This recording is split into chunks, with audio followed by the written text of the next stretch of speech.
Hello കുട്ടികളെ, ഇന്ന് നമുക്ക് ലിവിങ് തിങ്സും നോൺ ലിവിങ് തിങ്സും നോക്കാം.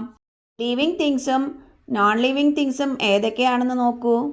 ലിവിങ് തിങ്സും നോൺ ലിവിങ് തിങ്സും തമ്മിലുള്ള വ്യത്യാസം എന്തൊക്കെയാണെന്ന് നോക്കാം. Living things grow, move, feel, breathe, reproduce and need water and food to survive. They also die. പക്ഷേ നോൺ ലിവിങ് തിങ്സിന് ഇതൊന്നുമില്ലല്ലോ. ഒരു ഇക്കോസിസ്റ്റം എന്നാൽ നോൺ ലിവിങ് തിങ്സും ലിവിങ് തിങ്സും അടങ്ങിയതാണ്. വൈറസസ് ലിവിങ്ങിൻ്റെയും നോൺ ലിവിങ്ങിൻ്റെയും ക്യാരക്ടറിസ്റ്റിക്സ് കാണിക്കുന്നു.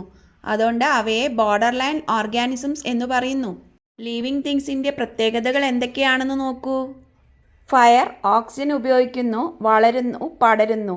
എന്നാൽ ഫയർ ഒരു ലിവിങ് തിങ് അല്ല. ജീവൻ കഠിനമായ സാഹചര്യത്തിലും കാണപ്പെടുന്നു. ചില ജീവികൾ പ്രകൃതിയുടെ സാധാരണ നിയമങ്ങളെ വെല്ലുവിളിക്കുന്നതായി തോന്നുന്ന അത്ഭുതകരമായ കഴിവുകൾ കാണിക്കുന്നു.